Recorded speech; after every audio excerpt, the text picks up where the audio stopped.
আমি এই সময় মমতা বন্দ্যোপাধ্যায় অভিষেক বন্দ্যোপাধ্যায়ের সাথ ছেড়ে যেতে পারবো না। আমি মরে যাব কিন্তু মমতা বন্দ্যোপাধ্যায় অভিষেক বন্দ্যোপাধ্যায়ের পাশ ছাড়বো না। এইটুকুনি। দুদিন আগে বুক ঠুকে একটা কথা বলেছিলাম, কেন ছাত্র সমাবেশ লিখছেন? 4টে ছাত্রছাত্রী এবং 10টা প্লাস্টিকের চেয়ার নিয়ে কোনোদিন ছাত্র সমাবেশ হতে পারে না।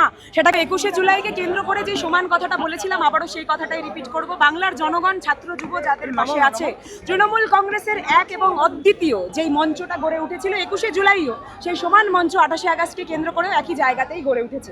এই কথাটা আমি আগেও আপনাদের সকলের সামনে তুলে ধরেছিলাম এবং বারবার একটা কথা বলেছিলাম, যেই মঞ্চে মমতা বন্দ্যোপাধ্যায় অভিষেক বন্দ্যোপাধ্যায় বিরাজমান, সেই মঞ্চটাই তৃণমূল কংগ্রেসের মঞ্চ। আগের দিন অর্থাৎ 21শে জুলাই আপনাদেরকে বাংলার প্রত্যেকটা নাগরিক এই জিনিসটা প্রমাণ করে দিয়েছিল। আজকে বাংলার ছাত্র যুবরা আপনাদের কাছে এই সমান জিনিসটাই, সমান বার্তাটাই আবারও যেন স্পষ্ট কণ্ঠস্বরে প্রমাণ করে দিয়েছে। আমি সেখান থেকে বলতে চাই যে যারা এই কথা বলেছিল যে তারা নাকি তৃণমূল, আমি তাদেরকে বলতে চাই যে তারা নাকি আটি বাটি চাটি তুলে তারপরে চলে গেছে। আমি সেই খবর পেলাম। আমি আগেও একটা কথা বলেছিলাম, আজকে আমি বুক ঠুকে সেই কথাটা আমি রিপিট করছি, যে যারা 4টে ছাত্রছাত্রী 5টা প্লাস্টিকের চেয়ার নিয়ে সেটাকে ছাত্র সমাবেশ বলে, সেই ছাত্র সমাবেশের ট্যাগটা দয়া করে সরিয়ে রাখবেন। বারবার করজোড়ে বলেছিলাম, আপনারা সরাননি, বাংলার জনগণ সরিয়ে দিয়েছে, এখন সেটাকে চাচক্র বানিয়ে দিয়েছে। তাই সকল মিডিয়া চ্যানেল যেখানে জনগণ উপস্থিত, জনগণের বার্তা, যেখানে মমতা বন্দ্যোপাধ্যায়ের বার্তা উঠে আসছে, ঠিক সেই মঞ্চের সামনেই উপস্থিত, অর্থাৎ একদম ক্যাথেড্রাল রোড বিড়লা প্ল্যানেটোরিয়ামের সামনে। আসলে কি জানেন তো, যারা এই কথা বলেছিল মমতা বন্দ্যোপাধ্যায়কে ঘরবন্দি করে রাখবে, তাদের মুখে ঝামা ঘুষে গেছে। একদম স্পষ্ট কণ্ঠস্বরে বলছি, তাদের মুখে ঝামা ঘষে গেছে এবং তাই জন্যেই তারা আবার ভয় পেয়েছে। আমাদের বিভিন্ন ছেলেদেরকে একটার পর একটা পুলিশ দিয়ে হেনস্থা করা হচ্ছে, তাদেরকে তুলে নিয়ে ডিটেইন করা হচ্ছে। কেন করা হচ্ছে? গতকাল ক্যামাক স্ট্রিটে যখন এরকম একটা দৃশ্য হলো, তখন আমি বারবার বলে দিই, সেখানে আমাদের 13 জন তৃণমূল সহযোদ্ধা, তৃণমূল কর্মীদেরকে ডিটেইন করা হয়েছে। কেন? 27শে আগস্টটা তারা সিদ্ধান্ত নিয়ে তারপরে ডেটটা ফাইনাল করলেন যে এই দিন আমাকে গ্যাস লাইটার দিয়ে ওখানে যেই ব্যানারটা রয়েছে সেই ব্যানারটা কাটতে যেতে হবে। আমাদের প্রশ্নটা হচ্ছে এখানে, মমতা বন্দ্যোপাধ্যায়কে যারা কবজা করে রাখবেন বলেছিলেন, হাতের মুঠিতে সীমাবদ্ধ রাখবেন বলেছিলেন, সেই মমতা বন্দ্যোপাধ্যায় অগ্নিশিখা হয়ে আপনাদের হাতটাই জ্বালিয়ে দিয়েছে। কেমন লাগছে মশাই, কেমন লাগছে? আমরা এই কথাটাই শুধু বলতে চাই আর বারবার বলবো। আমি তার মাঝখানে এটাও বলে দিই যে কিভাবে তারা বারবার আমাদেরকে একটা জায়গায় সীমাবদ্ধ করার চেষ্টা করছে। আমার নিজের প্রোফাইল তোমরা সকলে জানো, উপাসনা চৌধুরীর যে প্রোফাইল হ্যাক নয়, ইটস সাসপেন্ডেড ইন ইন্ডিয়া। কেন? কোন ভিত্তিতে? আমার প্রশ্ন সেখানে। আমাদের সেখান থেকে যদি আমরা বাংলার কথা বলি, আমরা যদি সত্যি কথা তুলে ধরার চেষ্টা করি, কেন, কোন ভিত্তিতে সেই প্রোফাইল, আমার প্রোফাইল সাসপেন্ড করেছে, এই জিনিসটার উত্তর আমরা সকলে চাই।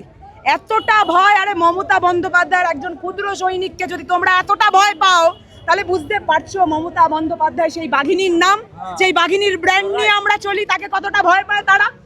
আমি সেখান থেকে বলতে চাই, আমি একটু দেখিয়ে দিতে চাই তোমাদের সকলকে। সেখানে লেখা আছে যে কিভাবে,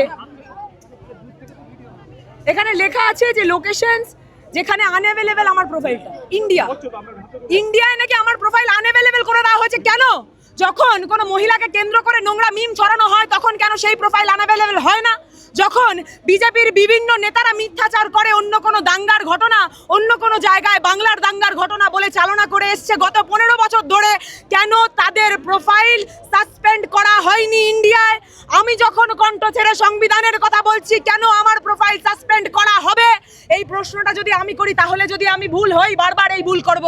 আপনারা দেখেছেন 15ই আগস্টের দিন আমরা পতাকা উত্তোলনে গেছি, ঠিক সেই সময় এই বিজেপির গুন্ডা দালালরা ডিম ছুঁড়ে মেরেছে। তারা স্বাধীনতা পছন্দ করে না, তারা সংবিধান মানে না, এবং তাই জন্যেই তারা এই নোংরা চক্রান্ত ক্রমাগত করে চলেছেন। আমি বারবার বলবো, একজন উপাসনার প্রোফাইল যদি আপনারা সাসপেন্ড করেন ইন্ডিয়ায়, ভারতবর্ষে, তাহলে আমি বলে দিই, বাংলা জুড়ে এরকম কিন্তু হাজার হাজার লোকজনদের প্রোফাইল উঠে আসবে যারা কণ্ঠ ছেড়ে সত্যি কথা বলবে। তখন কাদের প্রোফাইল সাসপেন্ড করবে, কাদের প্রোফাইল রেস্ট্রিক্ট করবে, আমরা দেখতে চাই। একটা ভুল ত্রুটি আমি নিজের প্রোফাইল থেকে কোনোদিন একটা ফাউল ওয়ার্ড ব্যবহার করিনি। সেখানে কোন ভিত্তিতে আমার প্রোফাইল গোটা ভারতবর্ষে সাসপেন্ড করে দেওয়া হয়েছে সেটার উত্তর আমরা গভর্নমেন্টের কাছে চাই, আমরা বিজেপি গভর্নমেন্টের কাছে চাই, বিজেপির কাছে চাই, শাসকের কাছে চাই, সেই রাজার কাছে চাই যারা আমাদের কণ্ঠস্বর দাবানোর চেষ্টা করছে। মূলত আমি বারবার একটা কথা বলছি যে অনেককে ভুল বুঝিয়ে মিথ্যে কথা দিয়ে, মিথ্যে আশ্বাস দিয়ে তারপরে কিন্তু বিভিন্ন শিবিরে নিয়ে যাওয়ার চেষ্টা হয়েছে। তার মধ্যে থেকে অন্যতম, যদি আপনি এই বুমটা তাদের সামনে ধরে তারপরে প্রশ্নটা করেন, সকলেই বলবে আমরা মমতা বন্দ্যোপাধ্যায়ের আদর্শে রাজনীতি করি, আমরা মমতা বন্দ্যোপাধ্যায় যেইখানেই রয়েছে আমরা সেখানেই রাজনীতিটা করতে চাই। আপনারা দেখেছেন যে কিভাবে যারা সো কল নিজেদেরকে তৃণমূল কংগ্রেস দাবি করে আজকেও তারা কতটা সভা করতে পেরেছে আমি জানি না। আমি দুদিন আগে বুক ঠুকে একটা কথা বলেছিলাম, কেন ছাত্র সমাবেশ লিখছেন? 4টে ছাত্রছাত্রী এবং 10টা প্লাস্টিকের চেয়ার নিয়ে কোনোদিন ছাত্র সমাবেশ হতে পারে না, সেটাকে চা চক্র বানিয়ে দিন। আজকে আপনারা দেখেছেন যে ওদের কী সব বালিশ চাটা, সেই বালিশ চাটার টিমের যেখানে তারা ছাত্র সমাবেশ করবে বলেছিল, সেই ছাত্র সমাবেশটা হয়তো টিম করছে, তাই জন্যই আপনারা সকলে এখানে আছেন।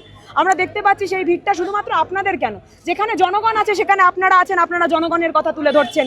আমি বারবার একটা কথা বলেছি যে প্রত্যেকটা ব্যক্তি যাদেরকে ভুল বুঝিয়ে নিয়ে যাওয়া হয়েছে, যারা নিজেদের ভুলটা বুঝতে পারছে, যেই বিষয় নিয়ে আপনি প্রশ্ন করলেন সেই বিষয় নিয়ে উত্তর আমার সিনিয়ররা যারা রয়েছে তারা অত্যন্ত ভালোভাবে দিতে পারবেন। কিন্তু আমি স্পষ্টভাবে একটা কথা বলতে চাই, তৃণমূল কংগ্রেস যারা করেছে, তৃণমূল কংগ্রেস যারা করতে চায়, তারা মমতা বন্দ্যোপাধ্যায়ের নেতৃত্বে, মমতা বন্দ্যোপাধ্যায়ের এই দলটার সাথে যুক্ত, সেই দলের সাথে যুক্ত থেকে করতে চায়। যারা কারোর মাথার উপর হাত বুলিয়ে টুপি পরিয়ে তারপরে বুঝিয়েছে যে আপনারা আমাদের সাথে যুক্ত হন, মমতা বন্দ্যোপাধ্যায় আমাদের সাথে আসবেন, তাদের মাথায় এখন বাস্তব টুপি, তারা বুঝে গেছে, তারা ঠিক জায়গায় চলে আসবে। ব্যক্তিগত মতের কথা বলেন, তাহলে আমি মনে করি বিরোধী করাটা সেটা কিন্তু শ্রেষ্ঠভাবে রাজনীতি শিখে ওঠা, এটা আমার ব্যক্তিগত মত। এবং তাই জন্যই 4 তারিখের পরে আপনারা দেখেছেন মাঠে ময়দান থেকে শুরু করে বিভিন্ন জায়গায় আমি অন্তত অ্যাক্টিভ করেছি। এবার আপনি যাদের প্রশ্নটা করলেন তারা কোনো স্বার্থকেন্দ্রিকভাবে রাজনীতিতে নেমেছিল কিনা আমি জানি না। আর আপনি দেবাংশু ভট্টাচার্যের প্রশ্নটা করলে আমি একটু স্পষ্ট করে দিই যে উনি আমার আগের সভাপতি, আমি যেই পদে এখন বসে আছি উনি আমার পদে আগে বিরাজমান ছিলেন। উনি যদি ব্যক্তিগত লাইফকে, আপনার সাথেই একটা ইন্টারভিউ আমি শুনেছিলাম, উনি বলেছিলেন উনি এখন ব্যক্তিগত জীবনে একটু ইনভলভ থাকতে চান। ওনার যদি ব্যক্তিগত একটা সিদ্ধান্ত থাকে সেই ব্যাপারে আপনারও বলার কোনো অধিকার নেই, আমারও বলার কোনো অধিকার নেই। সংবিধান যেই অধিকার প্রত্যেকটা মানুষকে দিয়েছে, আমরা তো আর বিজেপি নই যে তাদের হাত থেকে সেই অধিকার ছিনিয়ে নেব, কিন্তু আমরা নিজেদের স্ট্যান্ডটা রাখতে পারি। আমি মনে করি আমি এই সময় মমতা বন্দ্যোপাধ্যায়, অভিষেক বন্দ্যোপাধ্যায়ের সাথ ছেড়ে যেতে পারবো না। আমি মরে যাব কিন্তু মমতা বন্দ্যোপাধ্যায়, অভিষেক বন্দ্যোপাধ্যায়ের পাশ ছাড়বো না, এইটুকুনি। যুবনেতা রিজত বলছে সব থেকে বাংলার গদ্দার অভিষেক মমতা ব্যানার্জি। ছাড়ুন না। রিজুদা আগে যখন ইন্টারভিউ দিত তখন সর্বপ্রথম একটা ফটো নিয়ে আসতো, এরকম করলে সেখানে অভিষেক দার ছবিটা থাকতো, সেই ছবি ছাড়া সে ইন্টারভিউ দিত না। তাই রিজুদা, আমি তোমার বোন ক্ষমা করো, এই সত্যি কথাটা বলে দিচ্ছি, ক্ষমা করো।